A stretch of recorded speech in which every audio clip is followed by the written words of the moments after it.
Hi, welcome. Welcome back. How Money Podcast, episode 4? Yeah, that's right. Episode 4. Episode 4. I'm Erin. I'm Casey. And today we have our first guest. Special guest. Self-described former wellness junkie turned Bitcoiner. She recently published an article called Is Bitcoin Changing the Way the Left Thinks? Published in Bitcoin Magazine. We will link it in the description. You should all read it. Also friend of the pod, fellow Bay Area Bitcoiner. That's where we all met, the Bay Area Bitcoin. We met at the Bay Area Bitcoin meetup for the first time. We did. Yep, and we met at the Bay Area Bitcoin for the meetup for the first time. Presumably you guys met for the first time at the Bay Area Bitcoin. We found love in a hopeless place. Bay Area Bitcoin. Bay Area Bitcoin for life. We roll pretty deep, the Bay Area Bitcoiners. Yeah. So. But yeah, Isabel Foxen Duke joining us. Happy to have you. Honor to be here. It must be a little intimidating to be on such a prestigious and well-known I will say venue. it's quite a bit of pressure to be the first guest, but I think I will do my best. I will do you proud. I think you're going to do a great job, honestly. I'm and ready. It's good to spice up the dynamic. Casey was not convinced that we could have a third guest and have it not be weird. He was like, how do you have a 3-person conversation? I'm not good at having conversations with more than one person. Oh, I love it. We do this all the time. This is what we do at the bars. This is what we do. This is literally what we do at meetups.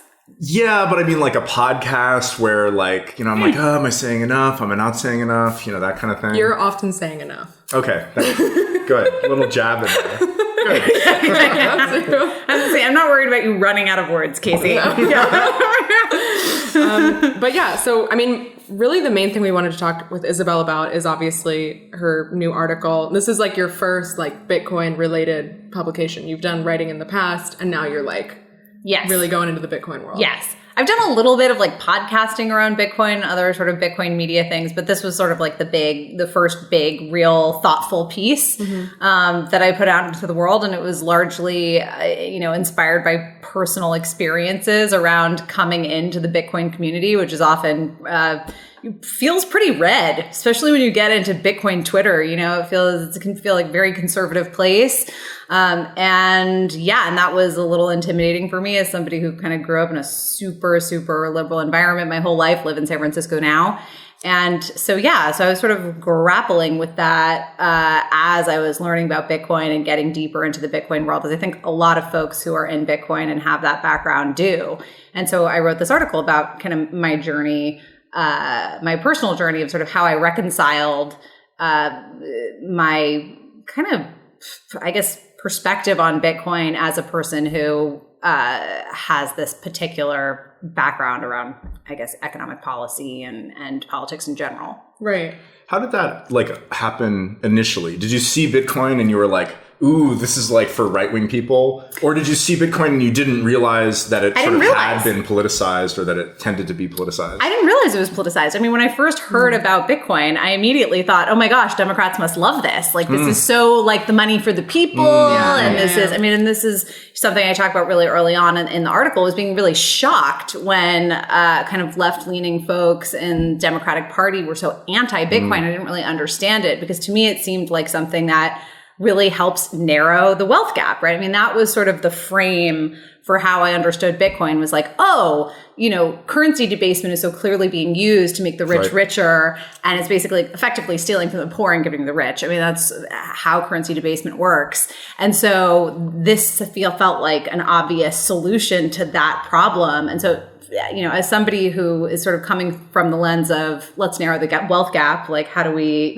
equalize the playing field for all players, that just felt like an obvious thing to do. Yeah, and then I didn't really understand why Democrats wouldn't like that or why like liberal folks would have a problem with that. I actually think a lot of them just simply don't, haven't looked into Bitcoin because there's so much FUD around Bitcoin in liberal media for all sorts of reasons, which we can get into. I think that's actually a really important conversation to have. But I think a lot of people, like, if they understood how Bitcoin worked and how currency debasement worked, they would actually say, oh, this is in alignment with my values. Like, this does help clearly narrow the wealth gap. And they just haven't even really thought about it, including, by the way, a lot of politicians. Like, I wonder sometimes if Elizabeth Warren even really understands how this... Answer that. She has no fucking clue. Yeah, I'm just like, I think people have this perception of Bitcoin as being this sort of, big tool of capitalism, which of course it is on the one hand, but on the other hand, it is, again, clearly a wealth gap narrower rather than a wealth gap widener, which is something that, the left should be all over, in my opinion. So I had a similar kind of experience where I didn't think of it as being politicized, or I thought like, oh, there's a certain type of person that would like this. And then I was kind of surprised to see that they didn't. But for me, it wasn't so much the like economic side of it. It was the privacy side. Like I thought like, okay, Edward Snowden, like WikiLeaks, this kind of like the government's watching us, like privacy sort of thing. That was what I was like, oh, the left must like this because it's like not allowing as much control or whatever. And then sort of realizing like, oh wait, maybe they like big government. Right. Yes, exactly. Like you're kind of like, oh my, it kind of makes you question everything. It's like on the one hand, it's like the things that I love about kind of the general liberal politics is this concept of freedom, human rights, LGBTQ rights, women's right to choose, right? All these things that we talk about on the left all the time. And then there's this sort of like other side of it where actually there's a lot of control happening on the left. And I think the right has the opposite experience where, they are, folks on the right are often talking about privacy and freedom and all these things, but not when it comes to women's bodies or not when it comes to, religion. I mean, well, I won't get into that. But so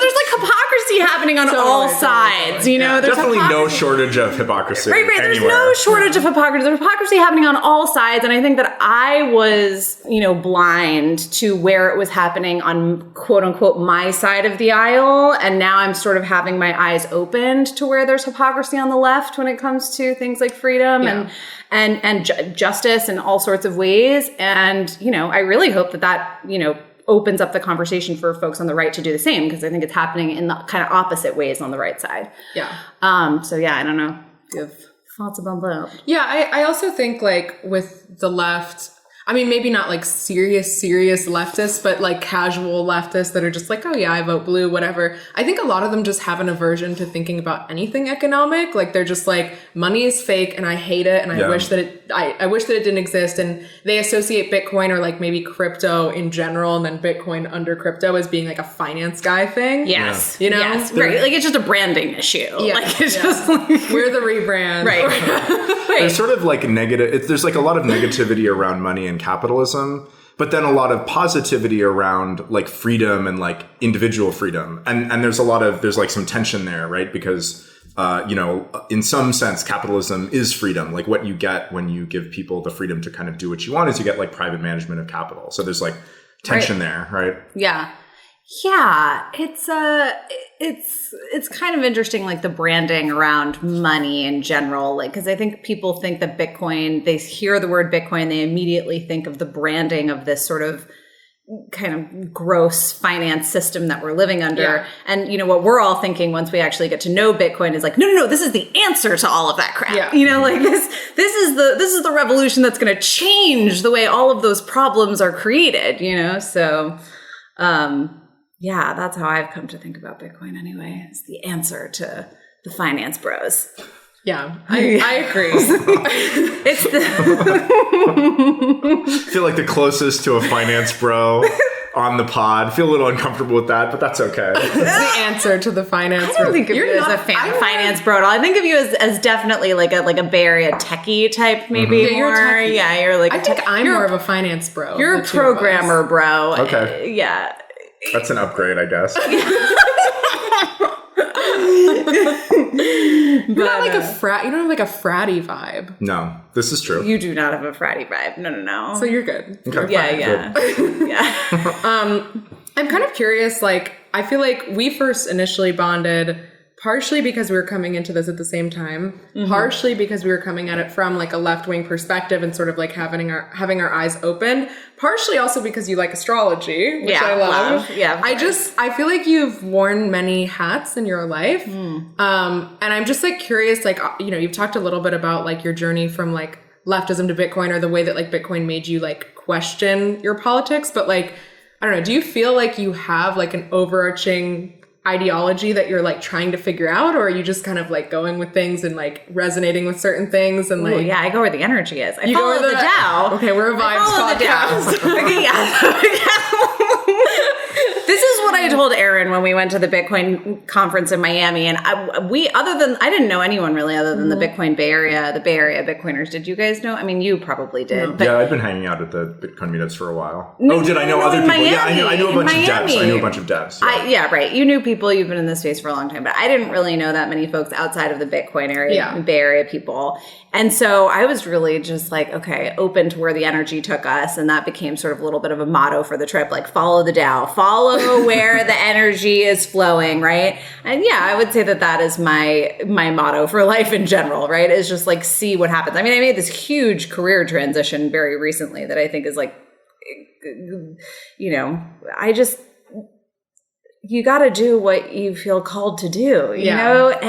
But I mean, to answer your question, I think I'm pretty action oriented as a person. Like once I've decided that I'm interested in something, I'll just attack it. And maybe that's unique. I don't know. Yeah, no, I relate to it a lot. I feel like for me, I have like these sort of like seemingly irreconcilable interests that I'm like, oh no, what if this part of my identity finds out about this part of my identity? What's it going to do? And like Bitcoin and leftism can like be one of those things, right? But I think it's like totally. It's kind of beautiful. It is. Yeah, exactly. I mean, you wouldn't believe after I wrote this article, all of these, people came out of the woodwork saying like, I'm a progressive Bitcoiner, like, nice to meet you. Nice, I got multiple requests for like conversations and like asked to be in like Twitter spaces and like, all of these folks. I was super nervous because we talked about the article before you wrote it, like leading up to it. And I was like, you have a tough row to hoe. The left hates Bitcoin. Like there is no way you are going to be able to convince anybody. Like it's exactly Casey did not believe in me. You did not believe in me. Yeah. I believe in you. I thought that article was the article that I thought was going to be hard. I had infinite confidence in you.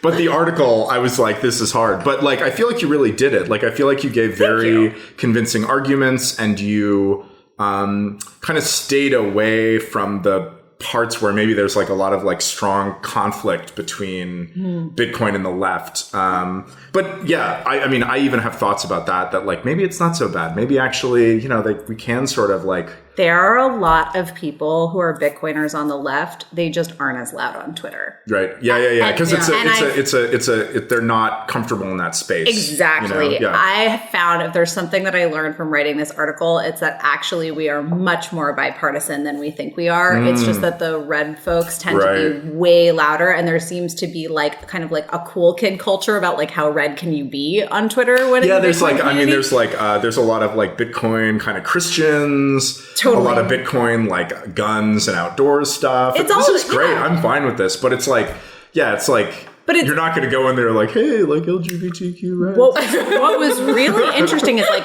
I know folks who like share my politics on the left around certain things. Like, for instance, we talked a little bit about this tweet that I wrote, this like pro-choice tweet that I wrote. And I know that there are multiple folks who are like secretly pro-choice, but would never want to comment on a pro-choice tweet be in the Bitcoin space because they know they will get attacked in the Bitcoin space. It's kind of more. It's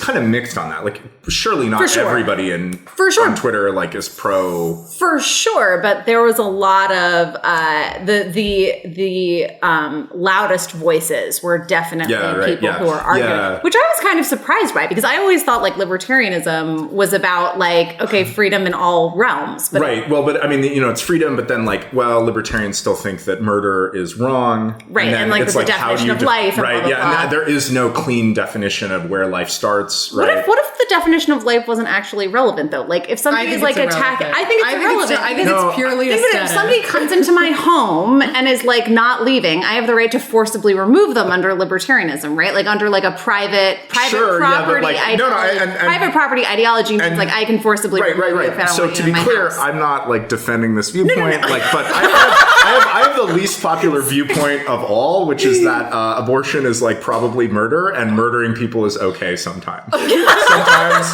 you murder people for the greater good, and it's all good. So I have the worst opinion. But this is the point. But not to defend these positions, but it's like these are things about which reasonable people will disagree. Sure. Different people will disagree when life starts. different people will disagree whether the baby is a trespasser, Okay. right? Or the baby is not a trespasser. That's where I got hung up. Perhaps the baby has a special status different from the trespasser. I tried to make the argument that the baby was a trespasser. I tried to make and the I've seen argument this argument on libertarian forums. right. They go, "Oh, the baby is a trespasser." No, like you you know- shoot your It fucking is. It's womb. like I don't consent Very to this person small being caliber inside bullet. me. This is non-consensual. But Right. then what people fought me back against, what they said was like, you made this choice. Yeah, if you invite invited somebody this into your thing home through the act of sex. And I'm like, so are we suggesting that if somebody doesn't want to have children, they should be celibate? Like No, the I mean, only way to it's just, fully protect it, you know. But here's the thing about these arguments is that's why I think moral arguments are essentially just worthless. Because it's just like, oh, is it murder? Is it not? Well, different people are. So gonna what agree on this. arguments? So we should do the harm reduction argument. Yeah, the harm argument reduction about argument, like how like- people are going to have abortions whether you make Right, it and- legal and or not. they're just gonna So be like there's just going to be unsafe, more right? like, You more know, people are going to die. Yeah, right. like for example, like same thing with war on drugs. Like if you're talking Yes. about is it moral or immoral to do drugs, Right. That's like kind of a not useful stance. People will go Totally. but if you're like, okay, well, yeah, harm reduction, massive spending on like prisons, like low quality drugs, like Right. et cetera, et cetera. These are kind of arguments. They're practical. They're practical arguments that people who feel both ways about the moral underlying black and white issue can be swayed by. They can go, well, look, listen, I think abortion is murder, but listen, if you look at but when I see statistics for More people are going to die if yeah. abortion is illegal than they will if it is legal by virtue of just like unsafe procedures. Right. I think those arguments are just more persuasive. Right. But other arguments is like, it's like people on libertarian forums, they're going to have these like wild ass like disagreements just based on like black and white sort of moral judgments that are very idiosyncratic to the individual. Yeah, that makes sense. Yeah, I mean, it's been kind of funny, like going from, I'm now sort of back on Twitter in some way because I'm like the dark shadowy figure behind Hell Money Podcast Twitter account. That's right, yeah. So I got thrust. Hell Money Pod on Twitter. Yeah, find us on Twitter. We need to shitpost more regularly. I think we need to shitpost daily on the Hell Money Pod. We can do that. Yeah, I can try. Goals. Well, I refrained from shitposting earlier today because it's been an experience to get onto Bitcoin Twitter. I have not seen... I didn't know that you took the plunge. Well, I've been lurking. Yeah, we both control the Hell Money Pod Twitter account. Yeah, I see. So I have some adult supervision. That's what I'm doing. Got it. Okay. But I am on Bitcoin Twitter now and have been for the past couple Have you days. been following? How have you decided who to follow?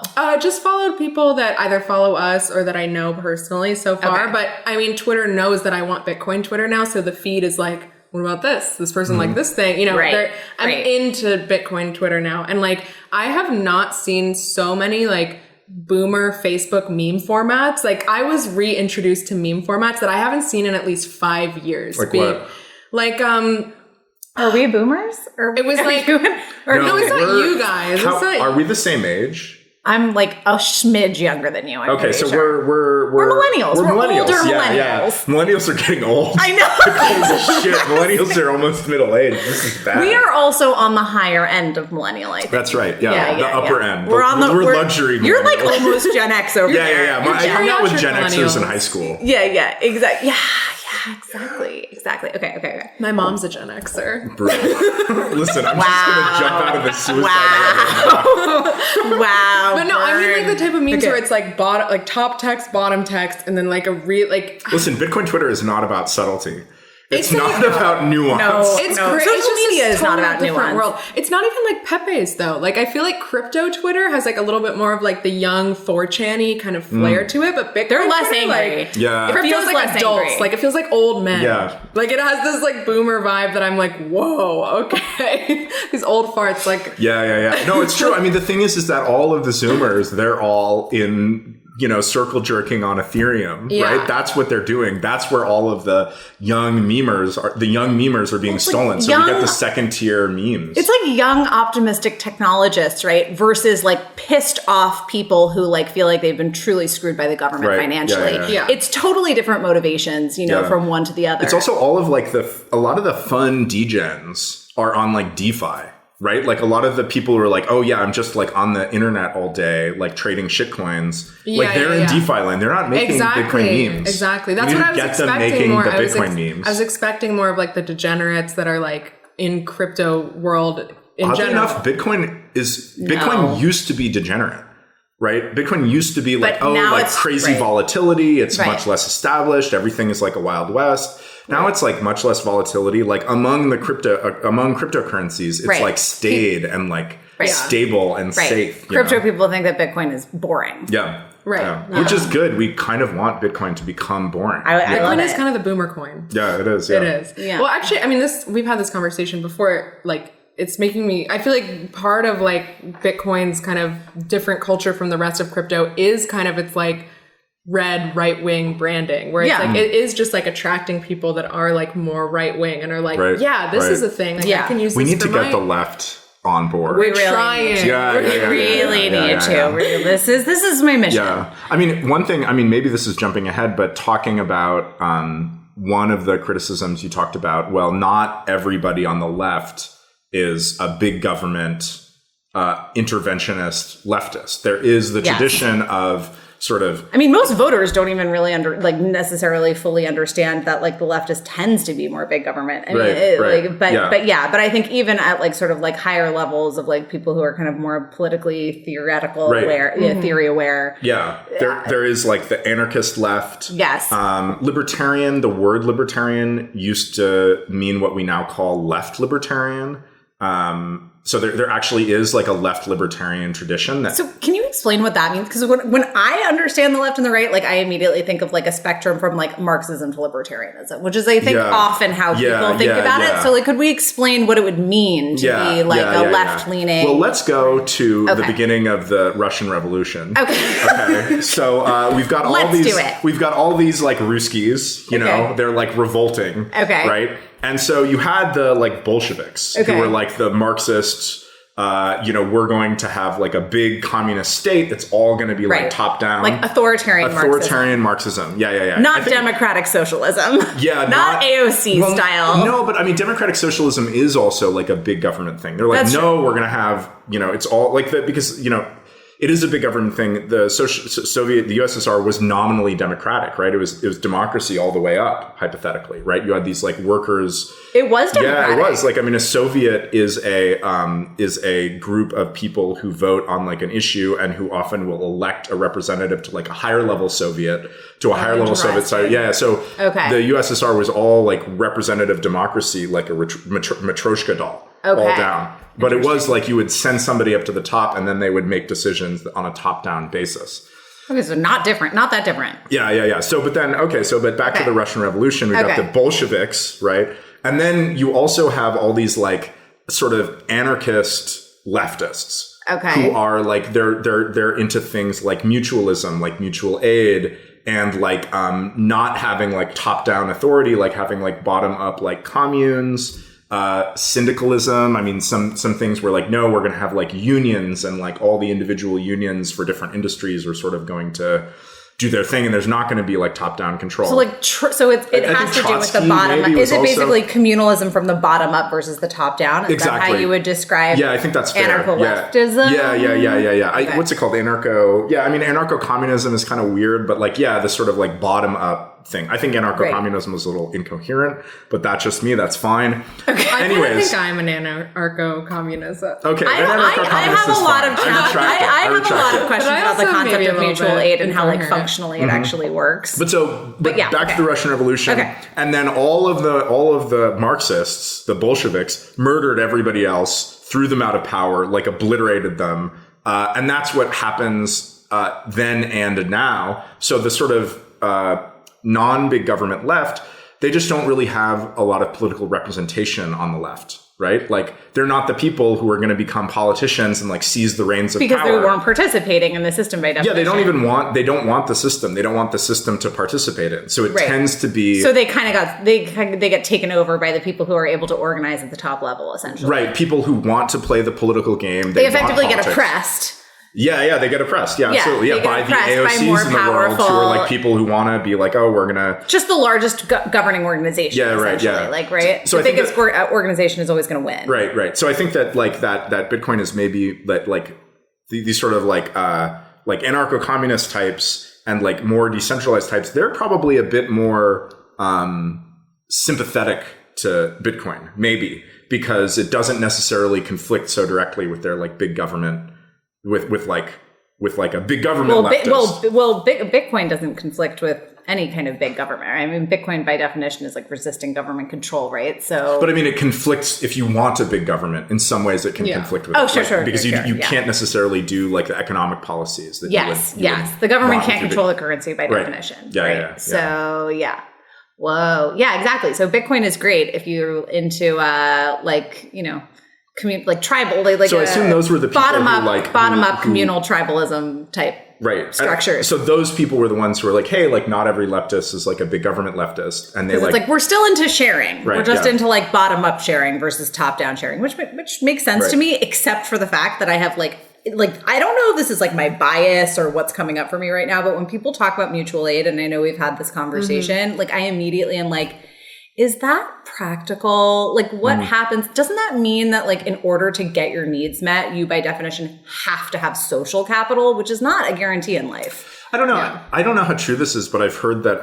there used to be a lot more mutual aid before the government started doing more and more. You know, like St. Thomas's, asylum for albino hemophiliacs, which is just run by like, like charity and stuff. Right. Charities like so. And then the government started doing more social welfare stuff, sort of squeezed out those kinds of organizations.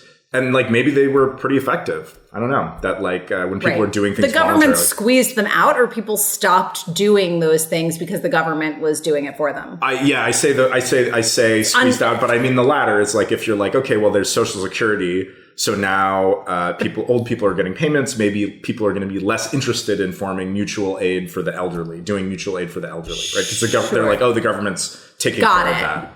Even though it might be like a lesser solution, right? Or like a it's not necessarily a better solution just because people allow it to happen over a different solution. Right? Exactly. Yeah. Yeah, I have the same skepticism as you do. Honestly, I feel like it's like a recipe for. I'm like concerned that mutual aid is like a recipe for like people who don't have social capital to just like get completely squeezed out, and like more marginalized folks are always going to fall into that category. Yeah, I think it's a nice idea. Like I feel like it relies on like having more of like a community network around you, and I like that idea of like I feel like part of what like our current political system has created is like a lot of isolation and autonomy where people don't rely on the people near to them. They don't like have relationships with like their neighbors or the people in their community. And like maybe it is like a utopian pipe dream to think that like that could be reformed, but I feel like I would love for that to be reformed. And to me, like I think the idea of mutual aid is sort of like predicated on that as like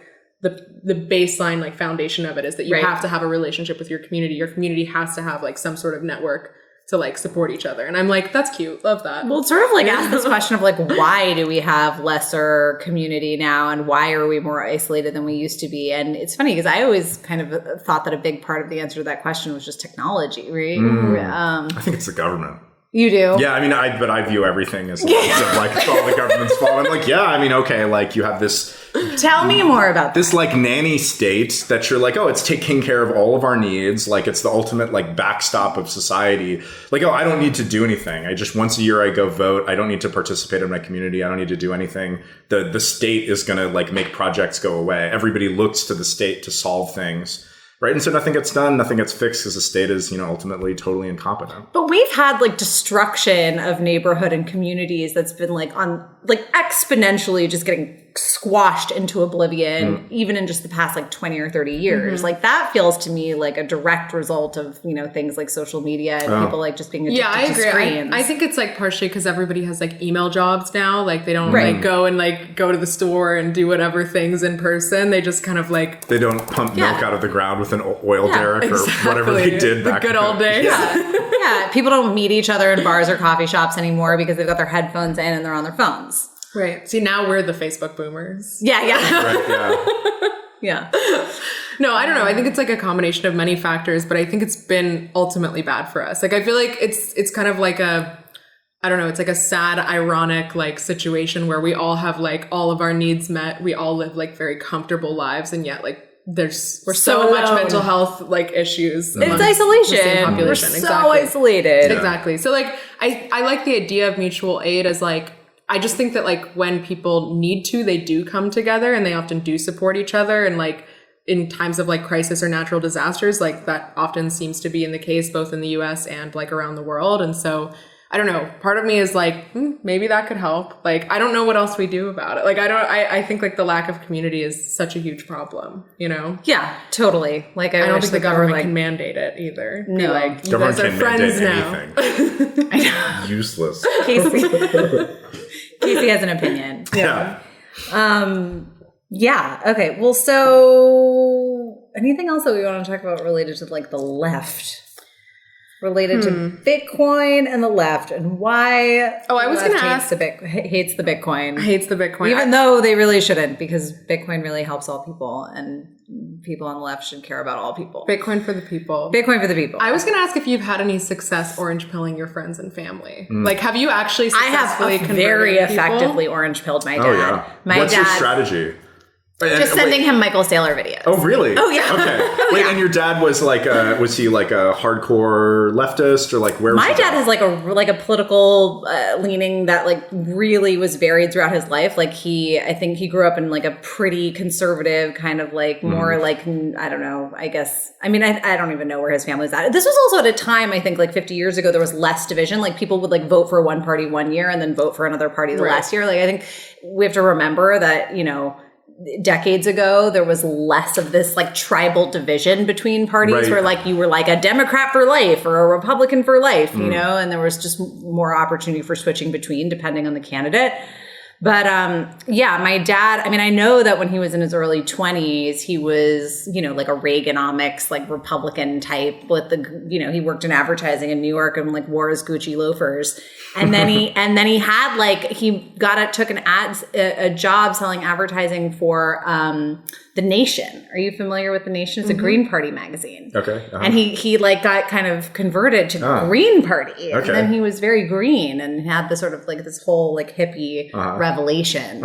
And yeah, and then, you know, I think now he is certainly more democratically leaning and you know, he's, you know, 70 years old and watches a lot of MSNBC. But I think he's been all over the map and he immediately like got it when I started sending him YouTube videos. I mean, we kind of got into it together. I mean, I immediately, once I was going through my learning journey, I brought him with me and he was really open to it. And that was really, that's been like a very special thing in our relationship, actually. I feel like my dad and I are like super tight because we bond about Bitcoin. I love Bitcoin. I will say my mother, on the other hand, has been completely unopen to it. Have you tried to? I have tried, and she has a finance background, a very strong finance background. I feel like I made a really compelling case for why Bitcoin matters, and she's very resistant to it. But it also makes sense to me as a person who, like many people in their generation, is completely dependent on their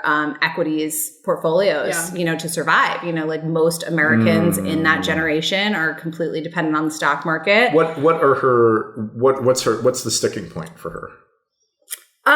She doesn't really have a strong argument against it. It's more just like a strong suspicion. And she also gets all of her information from like Morgan Stanley, right? Like she gets all of her information from like her asset managers, traditional finance asset managers, who see Bitcoin as like this super speculative, risky thing. Right. And she's not a person who at 70 years old is going to like go and like learn about how the protocol works and like really like dig into the security of it on her own. You know, like she trusts Morgan Stanley more than she trusts me, you know? I think that asset managers in particular, there is a huge gap of where asset managers are and where they should be.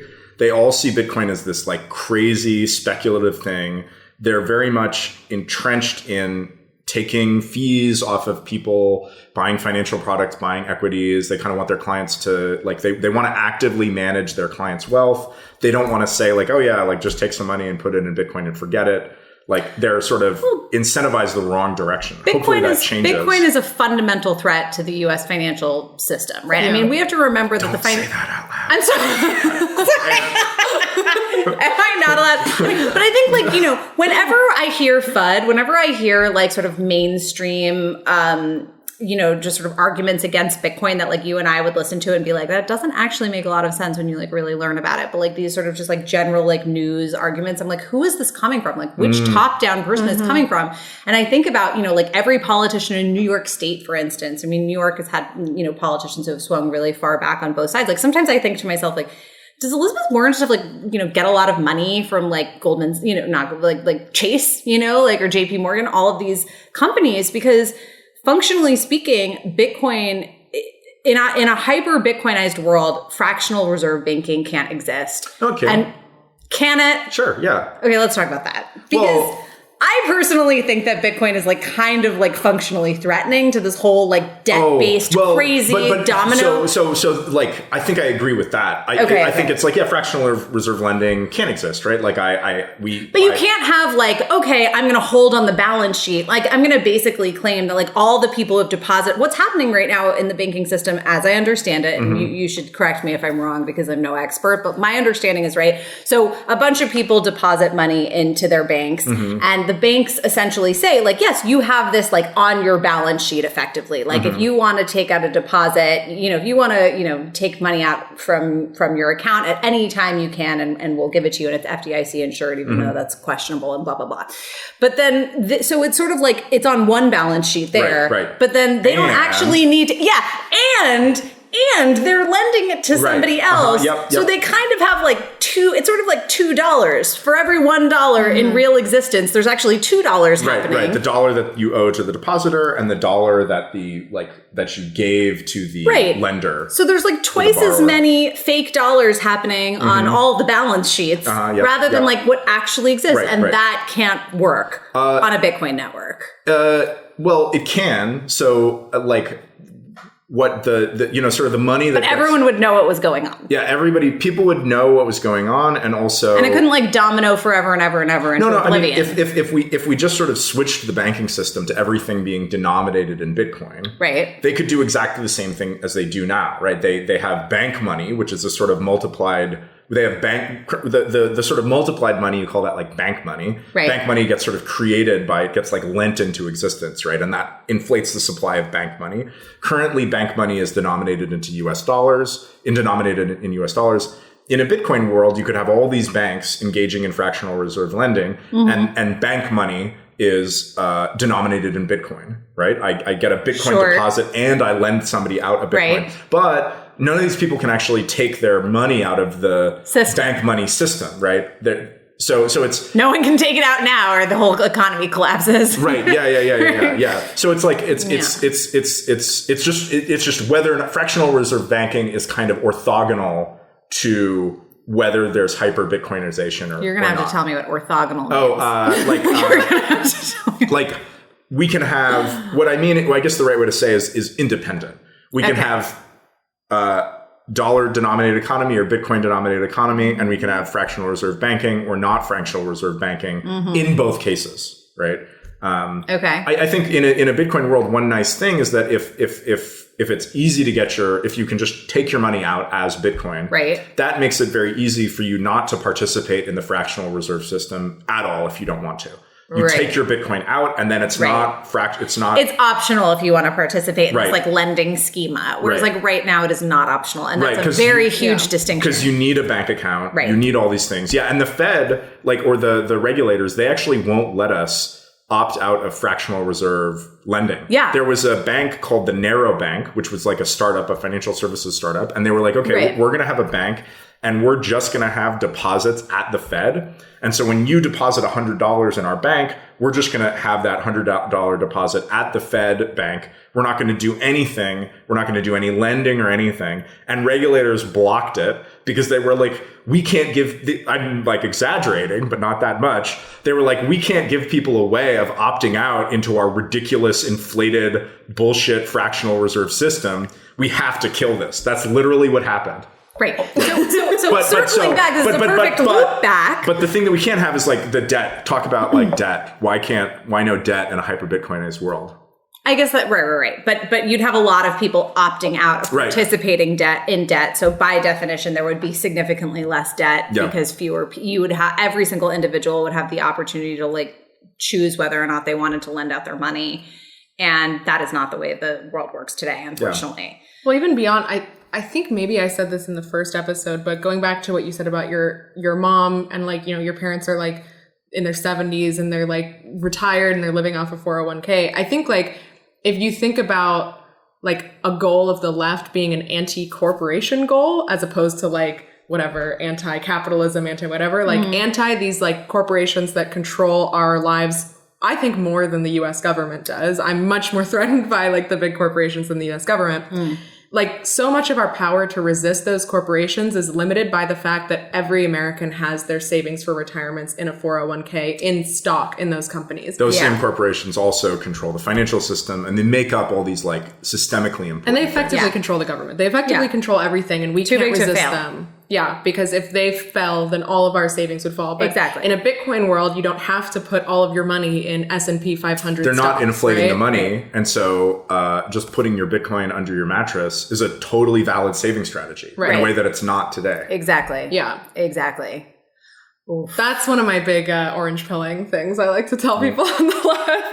Like if you hate corporations, then like you probably want a way of storing money that isn't just invested completely in the success of corporations in this country, which currently we have no other way of doing that. Right. Which is also like, you know, even for just like hardcore straight up capitalists, like I think that that's important, right? I mean, like you would be the first to say that like we shouldn't be subsidizing these corporations the way that we are. Like that is not free market capitalism. Like, it's not the norm that your money just like evaporates, right? Like it's not the norm that each one of us like, you know, like I'm a programmer, like I make money programming, right? I don't want to be a stock trader. I don't want to be like, oh, how do I invest my money so that it doesn't evaporate? That's not my specialty. I don't know anything about that. I don't want to know anything about that. Right. And I shouldn't Bitcoin solves this. Yeah, I just like put it in the orange coin and then I just sit on it and it's all good. That is honestly like sort of like the revelation that I came to was like, this is just the easiest strategy for wealth preservation that's ever existed. And therefore, like, yes. Yeah. You know, like, it's accessible to everyone and it's not dependent on like the success of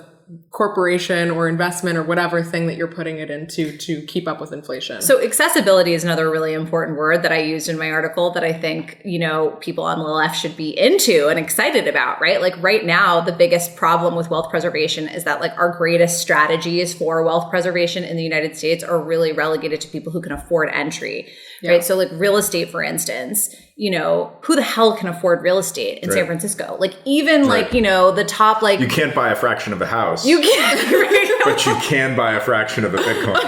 Yes. Right. Like, you know, you can buy $5 worth of Bitcoin, right? Like you cannot, you know, if you want to preserve your wealth via the real estate, you know, strategy, you're going to be have to be saving your pennies for quite a long time. Meanwhile, it's like inflating away while you save. Yeah. So I think that this is like a really big deal because I think, you know, most folks on the left, like, you know, claim to care about accessibility and equaling the playing field and like, you know, make equal opportunity for people across classes. This is a class neutral opportunity for folks to actually participate in wealth preservation. And quite frankly, like if they, you know, the other option is like Venezuela. I mean, like that's like where we're headed right now. I like the way you think. I know. Orange coin or Venezuela. Those are the two options. There is no middle ground. It's true. Well, for a really long time, I was one of those people who thought that like my money was safe because I was always thinking about inflation and the strength of the dollar relative to other fiat currencies. And so it was like a total mind shift to remember that the strength of the dollar should not necessarily be denominated or valued relative to the strength of other fiat currencies. It should be relative to things like real estate. It should be relative to sandwiches. Things. How many sandwiches can you buy today? How many sandwiches can you buy tomorrow? Exactly. Like I think most people are like living in a world where they like, you know, they value the dollar against other fiat currencies. They don't necessarily value, we haven't been really taught as a culture to value the dollar against actual cost of real things. Right. It's because all the other currencies are so bad. Yeah. If you look at like, oh my God, like all the currencies currencies in like South America, Africa, most of Asia, Eastern Europe, like they're just bad. Like double-digit inflation is the norm. Like we hit 10% inflation, we're freaking out. These currencies are like 20% year over year for like 100 years. Like those countries are just in a consistent state of getting wrecked, just continually wrecked. Right. Yeah. No, it's so terrible. That's why they love stable coins. They love stable coins. They love the dollar. Yeah. They love stable coin dollar. Because they're just trading in these like pesos, like these like awful pesos. Right. People, I know, I remember like there was like hearing about like all the politicians concerned about, you know, I guess like folks in Russia like getting after Bitcoin or whatever. It's like, no, they probably want stable coins. Yeah. They'll want Bitcoin too. Bitcoin is getting close to being a stable coin. Bitcoin. 30K. Like, yeah. Look at me. I'm the stable coin now. Oh my gosh. Yeah. Yeah. At what price point do you think Bitcoin would have to get in order to like really be like quote unquote non-volatile? Like at what? I have no idea because like I've heard arguments that like I was like, oh, like, well, I guess as the depends market on the cap. Inflation of the dollar. It depends on how bad the dollar gets out of control, I guess. Well, no, but at a certain point, if Bitcoin got good enough and the dollar got crazy enough, even though the Bitcoin would be very volatile in dollar terms because the dollar was inflating. Right. Up and down and doing crazy shit. I mean, it would be going up really fast in that situation. It would still be stable in purchasing power terms, in like sandwich terms, right? You would still be able to buy the same number of sandwiches tomorrow as you did today, but the menu sandwich pricing in dollars would be going crazy. I guess there's no specific price that we can wait for. I guess you could think that like market cap, like at a certain point of a certain percentage of the world is using Bitcoin, then it's like, okay, this is probably the level where Bitcoins can be relatively stable in purchasing power terms. Right. Yeah. Not in dollar terms. That's right. Yeah. I mean, that's sort of what I thought is like, oh, as the market cap goes up, then at a certain point, volatility must go down because it takes more like buys and sells to move the market price at a very high market cap. Right. However, like gold has had 10x the market cap of Bitcoin, and gold is pretty volatile. So I think Bitcoin's going to be gold. Oh yeah, Bitcoin's going to trounce gold. Yeah. So that means that there's like a 20x. We've got 20x in our lifetime. Upside in that back pocket right there. I feel like the type of people who are into Bitcoin for like the potential gains and are like, yeah, Bitcoin's going to hit 1 million or 10 million in like 10 years. Like, just you wait. It will. I'm like, it will. I'm like, yeah, it probably will. But like, look out your window at what America looks like if Bitcoin hits 10 million. Yeah. Like, it's not going to be a pretty path. Like $1 million Bitcoin. Like, if like $1 million Bitcoin means like some shit went down. There's a lot of other, and that's why I'm like, okay, you better be doomsday prepping in other ways. Like, you know, that's my constant critique of Bitcoiners. Buy your Bitcoin. Not enough doomsday prepping. Yeah, but maybe that's what I have in common with like the gun people on Twitter because they're doing their version of doomsday prepping. Right. It's just not like cottage core. They don't have enough chickens. Yeah. Their ratio of chickens to guns is off. The primary doomsday prep that they would need to do is literally just start buying Bitcoin because like we're talking about financial apocalypse, right? So like. Yeah. Bitcoin is the doomsday prep for financial apocalypse. It is true. I definitely agree. I think though, like, you know, the societal conditions in which you're living in, like, will necessitate some level of like survivalist if shit got really, really bad. When $10 million Bitcoin bad. Yeah. You know when Bitcoin stablecoin thing, I'll tell you exactly how it's going to go. Okay. So there's this thing called Taro, which lets you have assets on Bitcoin and also lets you have stablecoin denominated Lightning Network channels. Taro, T-A-R-O. Okay, it was like not to be confused with Terra. I mean, but not to be confused with Terra. No. Okay. So there's this Taro thing. It's like kind of new. All the stablecoin issuers want this because the stablecoin issuers, they're just out here like shilling stablecoins, and they're out here like on Tron and like Binance Smart Chain. These like dog shit, these like dog poot doo doo tier like smart contract chains that have very high transaction rates and low fees. We haven't decided if we're giving up. You can say shit, damn, and hell. Oh, really? Okay, fine. Yeah. They're out here on these dog shit tier chains. All right, like sucking CZ's dick. Like I don't think you can say that one. Back it up. So anyways, so stablecoins have migrated to these like just bottom of the barrel chains because they want low fees and fast transactions. And they were on Bitcoin, then they went to Ethereum, but then Ethereum got very expensive, and then they went to these like fourth tier chains. The stablecoin issuers don't really want to be on those chains. Those stablecoin issuers would much rather be on Bitcoin because they don't have anything to do with like smart contracts. They're just like people who want to like move like dollars around, like these like digital like dollar IOUs. So now there's Taro by Lightning Labs. Taro will, I think, become popular, and we'll start to see stablecoin issuers kind of go back to Bitcoin by issuing them on Taro. And then you can actually route these stablecoin payments through the Lightning Network. So that like you have a stablecoin channel like into the main chain Lightning Network, and then the recipient also has a stablecoin channel into the Bitcoin Lightning Network. You send stablecoin dollars along this Lightning channel. They get translated into Bitcoin to like bounce around the Lightning Network, and then they get exchanged out at the other end. So you sent US dollars, your recipient received US dollars, stablecoin US dollars. This is like what Strike is doing. There's like payment processors who are doing effectively that. I mean, they're different, but like it's like immediate conversion, into and out of the Bitcoin network, from dollars into Bitcoin and back into dollars in like an immediate way. Yeah. And so this is probably for lower fees than credit card companies would charge. Yeah. Hence, if you're a small business, this is something to think about. Mm-hmm. Yeah. So I think this is what's going to happen is like stablecoins on Taro. Stablecoins migrate to essentially use like Bitcoin and the Lightning Network as like this liquidity payment network. Stablecoins start getting very low fees, very fast transaction rates. Everybody is sort of already on the Lightning Network anyways because they're using these stablecoins in the Lightning Network. And then the dollar continues to like crash and burn. Bitcoin continues to go up, get more stable. They're already on the Lightning Network anyways. It's not such of a jump to start being like Bitcoin native on the Lightning Network. That's our like exit strategy and like how we get to like $10 million Bitcoin. Wow, you got it all figured out. Yeah. How long does this take in decade terms? I don't know, like maybe a decade. From now? Yeah, why not? Yeah. Wow. Called it here. Yeah, that's right. Yeah. $10 million Bitcoin in 10 years. Yeah. You heard it from me. I'll eat John McAfee's dick. If gonna dig him up. Maybe that's the best way to sell it to the left. Right. I can't say. No. Yeah, okay, no. We've unleashed I'll you now. eat John McAfee's pee-pee. No, I mean, we did do like... yeah. I mean, yeah. Interesting. Okay. Well, good theory. I hope you're right. Yeah, we'll see. One of the I think a lot of people on the left say that they're like, oh, this is just another way for rich people to get rich, right? That's another like criticism. Like they're like, oh, this is just going to end up fucking people over because there's going to be this like redistribution of wealth, and then like whoever has Bitcoin is just going to be the new class of wealthy people. And I'm like, yeah, but like people can get in on it now. Like, go now. Like, you know, I'm kind of like, is that really an argument? If like right now retail, this is for me, one of the most amazing things about Bitcoin is that it's the first asset class that actually preferences and is actually giving benefit to retail investors over institutions.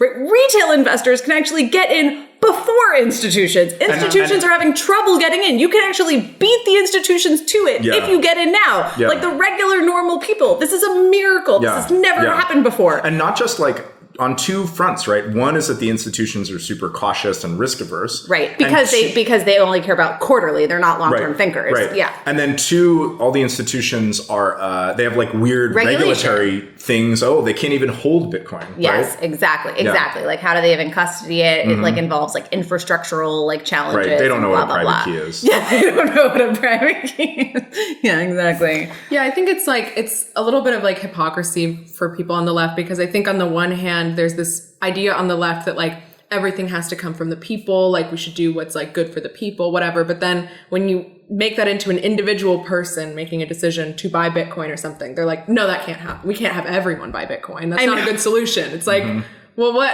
It's almost like they're like committed. It's almost like they're like committed to like maintaining the like oppression happening, you know, like maintaining the like the left is full of losers. Right. They love to lose. They're like committed to like self-victimization, you know?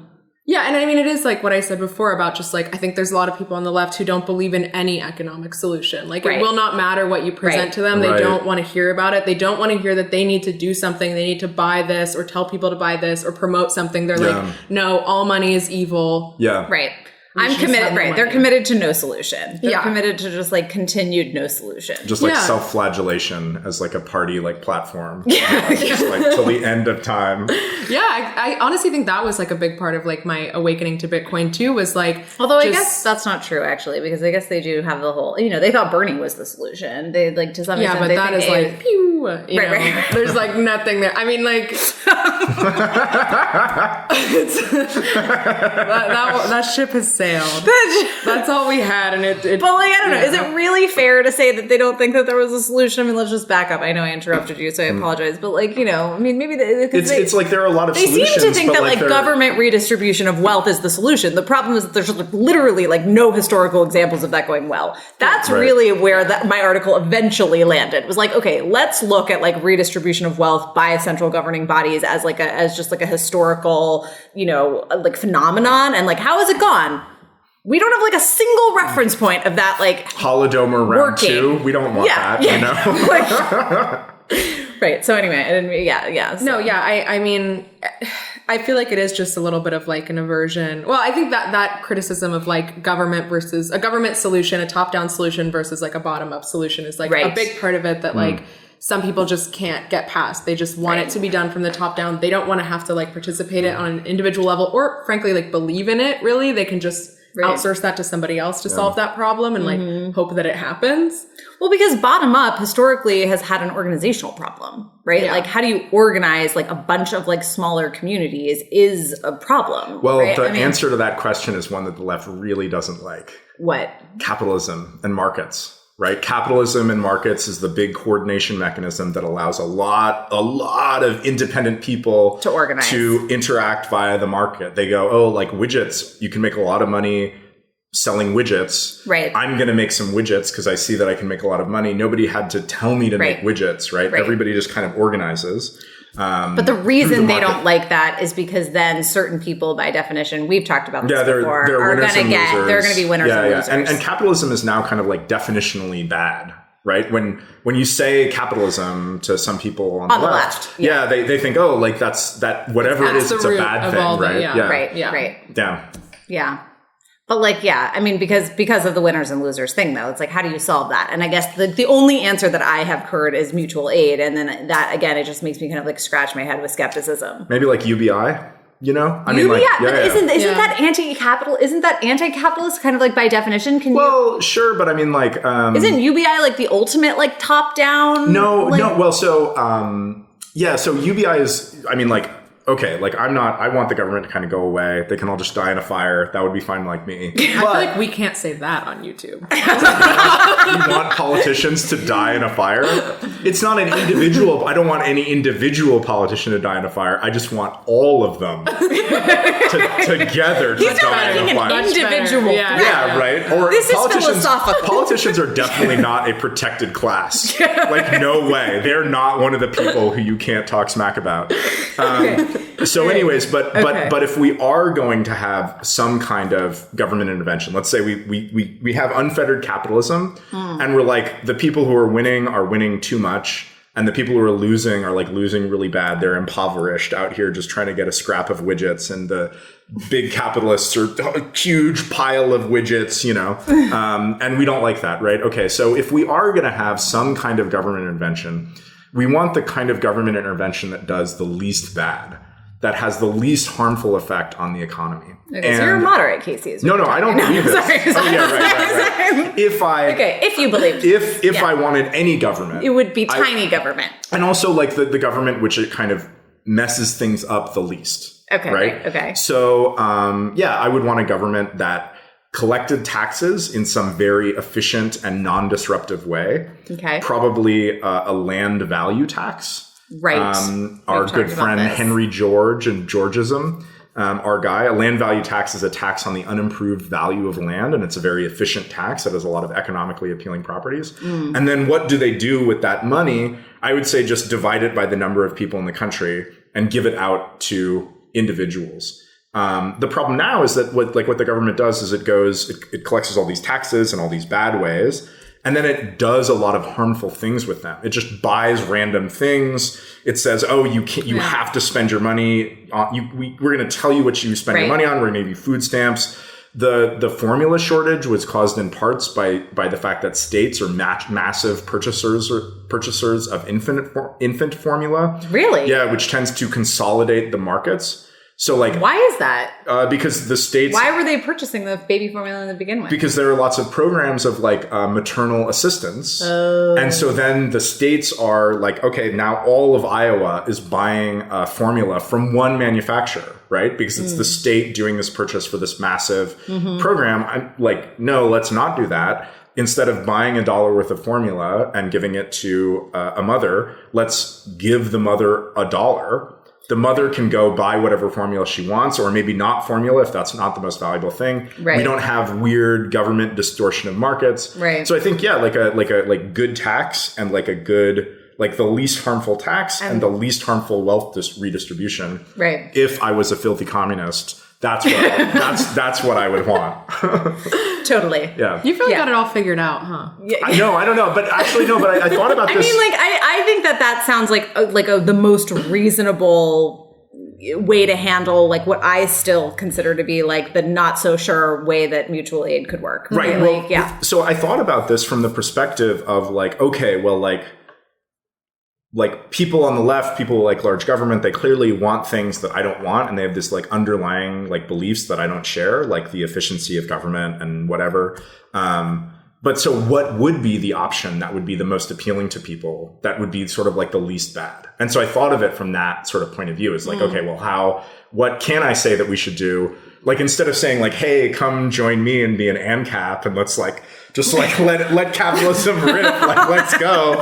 That's not going to work. So then I could say like, hey, maybe you should do this thing that's like just less bad on all axes than the thing that you're doing. Right. You know? Right. It's like your own harm reduction. Yeah, harm reduction. Exactly. Harm reduction. Yeah. Leftists out here shooting up like heroin, dying from like fentanyl overdoses by the million. I'm like, let's just go get high and smoke some weed. It's no big deal. Speaking of UBI, should we talk about Erica Rhodes? Should we talk about the congresswoman who ran for Congress who is running on a pro-Bitcoin, pro-UBI platform? Oh, nice. I don't know anything about this. Can you give us the backstory? I mean, I don't really know that too much about that Okay, either. Good. Other The than blind leading the blind. But you know, it was interesting. You know, there was a bipartisan Bitcoin lecture happening in Bitcoin Miami, and Erin and I went, and there was like a panelist of different, people involved in politics who are pro-Bitcoin, and this particular candidate was running for Democratic Congress. I don't know if she won or if It hasn't happened primary. yet. The primary hasn't happened. Oh, the primary hasn't happened. Yeah. But they were this person, Erica, is running on both a pro-UBI, pro-Bitcoin platform, which again it sort of felt like the most intense version of like what we're talking about, the sort of like combination of like libertarianism, Bitcoin, and like what feels like ultimate, kind of socialist Marxism. UBI feels like more of like this socialist idea, right? Well, it's like, let's say we have a big government that's like taxing $1 million and spending $1 million.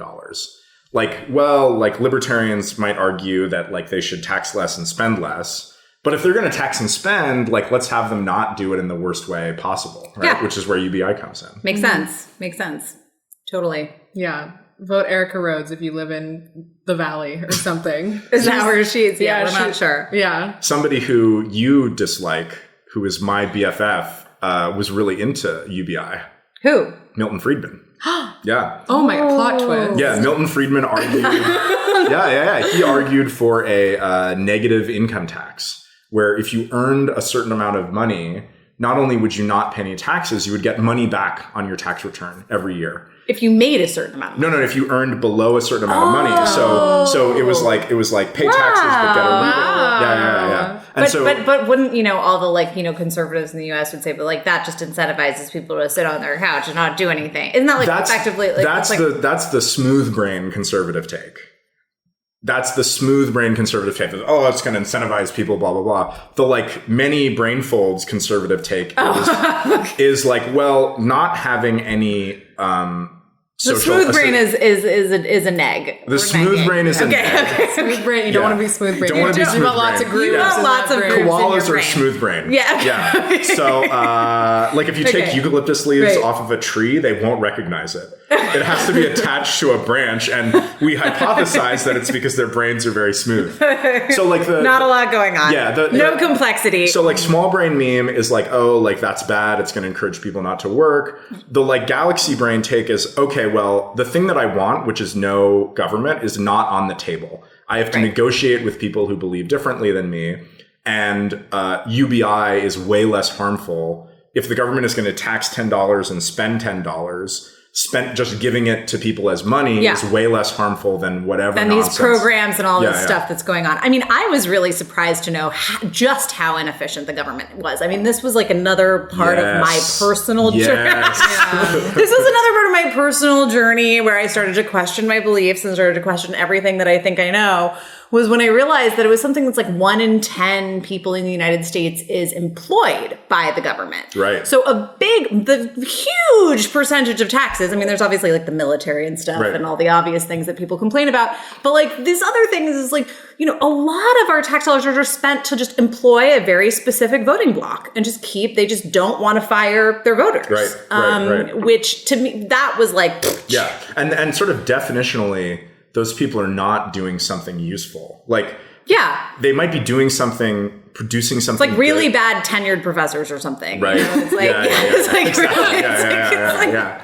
And then just the scale of the inefficiency is like wild. Like, for example, navies, their submarines, they had these like fancy like control consoles for their like, you know, periscope that was like cost like $75,000. And then they replaced it with an Xbox controller that cost $10 and was better, and it was easier to train people on. Like that's the scale, is that like when you channel $1,000 through the government, it's not like you get like $90, like $1,000 of government. It's not like you get $900 of benefit. It's like you get $9 of benefit. It's like really inefficient. It's like bleeding to death inefficient. Yeah, real bad. Yeah. Ooh. Getting anti-government pilled over here.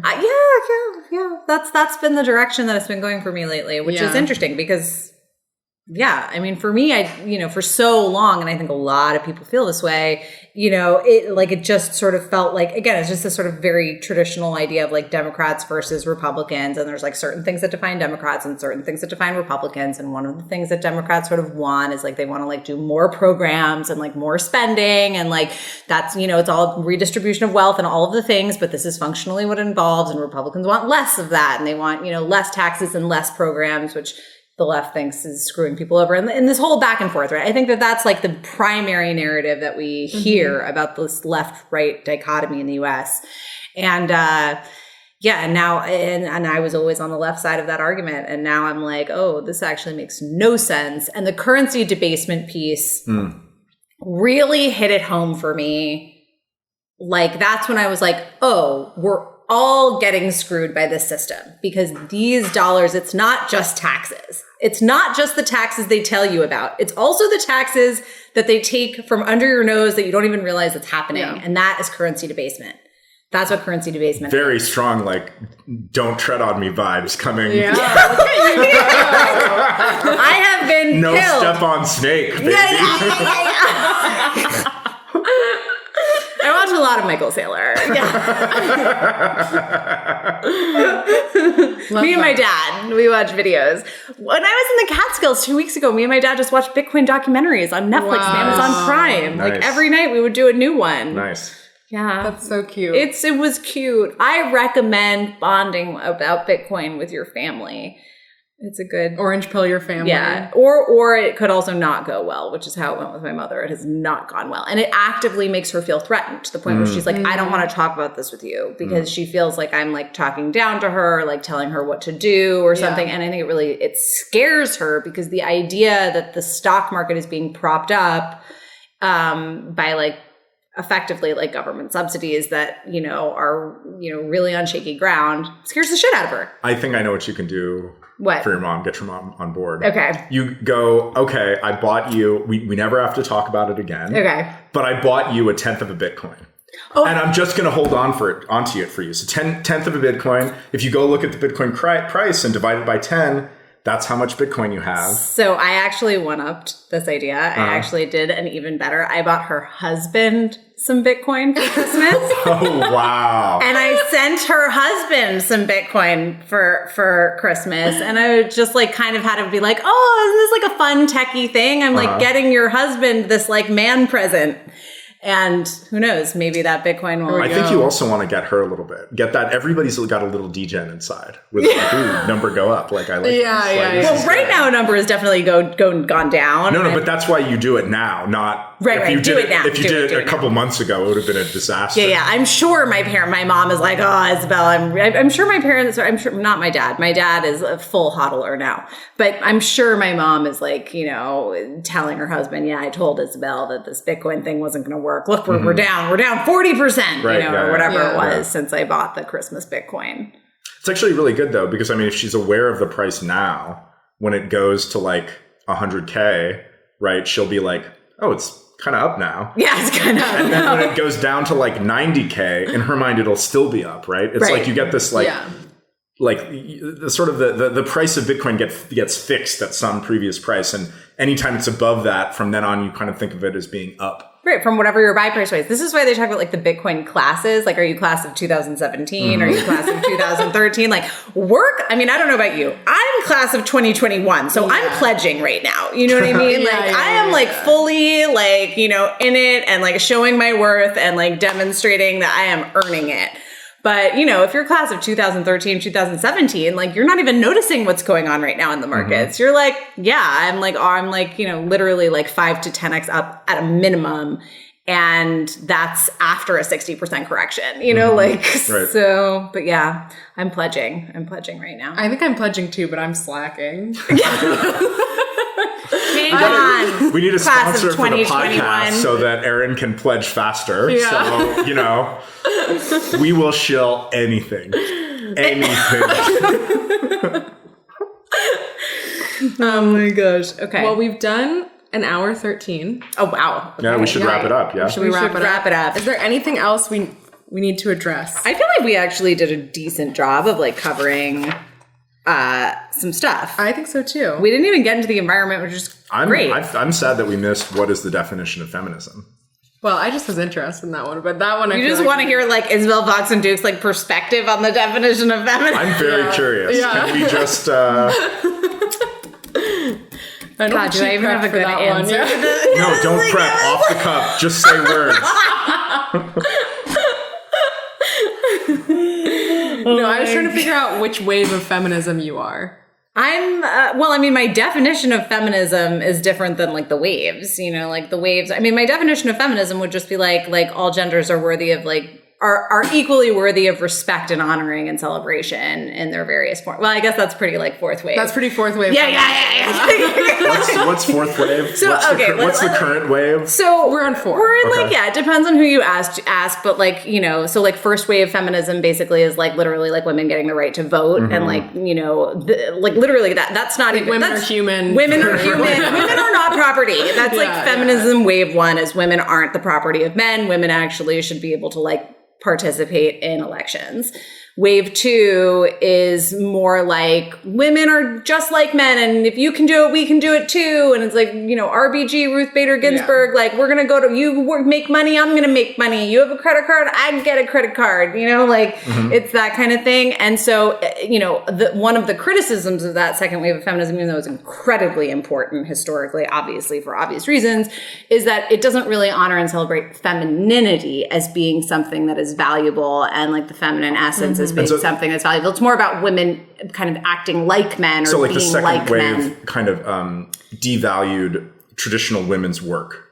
Right. For example, exactly. That's right. Motherhood. That's right. Yeah. That's right. Exactly. It was sort of more about women being able to participate in a men's world rather than women being valued in and of themselves. Right. Third wave is sort of when we get to the point where like, I think like the classical example. Girl boss. Yeah. The classic example of third wave is like, we can do everything you can do, but we can do it in high heels. And it's okay that we're doing it in high heels. And like, feminists wear makeup too. And, it's sort of it's girl boss. It's girl boss. Yeah. It's girl boss. It's third wave feminism there's like a little bit of a reclamation of femininity in the sense that, it's like, I can be a mom, have a job. It's the you can have it all motto is third wave feminism. It's the, you can live in the man's world and also like wear high heels and look sexy. And that's not inherently anti-feminist. And then now we're fourth wave, I guess, is like when fourth and fifth kind of blend together. They're sort of happening simultaneously. But so one of them is sort of like intersectionality, right? This sort of, and that's been going on for a long time since the 70s too. But I think that's sort of in its own kind of like cloud somewhere around the ether of feminism is intersectional feminism and making sure that you're, incorporating feminism as it relates to other forms of equality and marginalization. And then where we are now, where I think you are, I think I am, trad is kind of coming back. Yeah. Well, and I think, it depends. It's coming back in two ways. It's coming back in a kind of anti-feminist way, and it's also coming back in a feminist way. And there's a distinction. And I think the feminist way that it's coming back is this sort of idea that, femininity should be valued as equally as as masculinity, right? And so like, women's work should be valued similarly, and we should not be like, if you're not in the workforce, you're somehow less valuable as a person, right? You don't need to be a girl boss. Yeah, exactly. It's like the anti-girl boss, like sort of like you can just be a mother at home and that's perfectly valid and good. You don't need to have it all, and actually it might be impossible to have it all. Mm-hmm. Yeah. And sort of like critiquing that idea of like that being the goal that like everyone should strive for. And there's different like levels and variations. Like once you start to get into these different waves, it starts to get really complicated really fast. Like there's like a whole like, yogic tantra health world that's all about like, celebrating masculine and the divine feminine essence. And right. Feminism. There's yoni-centered feminism. There's like, exactly. So it starts to get really diverse in how you define it. But I would say probably my like definition of feminism would be the honoring and respect of feminine and masculine as like equally worthy of respect and celebration. See, that was worth hearing about Absolutely. On the pod, you know? Yeah. Love to hear it from a real girl boss herself. I'm like a recovering girl boss. And when I say recovering, I mean it in like the AA way, where it's like it's like a challenge every day to be in recovery from girl bossing. To not girl boss. Yeah, because every day you wake up. We still do live in a culture where like girl bossing is like really encouraged. You have to like, it's really hard to actually be honoring the feminine in yourself. Absolutely. In a capitalist world, unless you're like cool being financially dependent, which I'm not. Yeah. I mean, and again, not because I think that that's bad and wrong, just a safety issue. Just purely a safety issue. I want to be able to leave if I need to leave, like straight up. And that goes, now we're looping back into first wave and why first wave needed to exist. Yeah. And second wave. The grand circle of feminism. Yeah, exactly. So, so that's where we're at. Yeah, there we go. Love to hear it. Yeah, and we educated Casey. That's right. Yeah. Do you feel educated? Do you feel like that very helped? educated. Okay. Elucidated. Okay. Well, I feel like that's pretty much it. Isabel, thank you for so much for joining us. Thank you. Great. I hope you had fun. Thank you. I did. Yep. And this episode will be up at some point. Please read Isabel's article, Bitcoin Magazine. It'll be linked down below. It's a great article. Thank you. Love to have you in the Bitcoiner community. Thank you for having me on How Many Podcasts. Absolutely. Episode 4 in the books. Come back next week, episode 5. We're going to be talking about coins. It's going to be a very nerdy episode. It's going to be great. We're going to have strings and pieces of paper and stamps and stuff. It's going to be good. We're going to LARP Bitcoin. Yeah. All right. Bye. See you next time.